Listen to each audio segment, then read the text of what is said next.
جی اس وقت اسلام آباد high court کے اندر صبح ہماری درخواست تھی جو ہم نے پٹیشن ہفتے والے دن دائر کی تھی،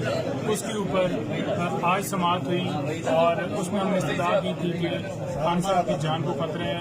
پھر کچہری کے اندر وہ ضمانت کے لیے نہیں جا سکتے، جوڈیشل کمپلیکس ہے وہاں پہ ٹرانسفر کیا جائے کورٹس کو اور وہاں پہ ہم پری ریسٹ لے سکتے ہیں۔ اس پہ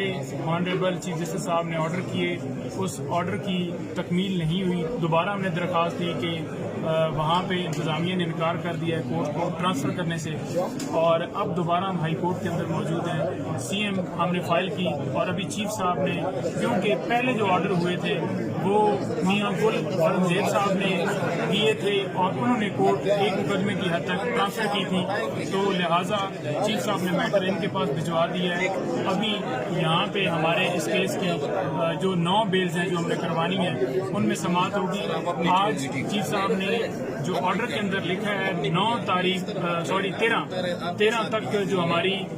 جو اس 9 کیسز کی حد تک پروٹیکٹڈ بیل برقرار ہے، اور انہوں نے آرڈر کے اندر مینشن کر دیا، تو لہٰذا اس حوالے سے کوئی خطرہ نہیں ہے کہ عمران خان صاحب کی 9 مقدمات کی حد تک جو بیلز ہیں وہ ایکسپائر ہو گئی ہیں۔ تو ابھی ہم کورٹ میں جائیں گے تو انشاءاللہ پھر اس کے بعد جو ہے اگر آرڈر ہوتا ہے آج ہی تو ڈسٹرکٹ جوڈیشل کمپلیکس میں جائیں گے، 9 بیلز وہاں پہ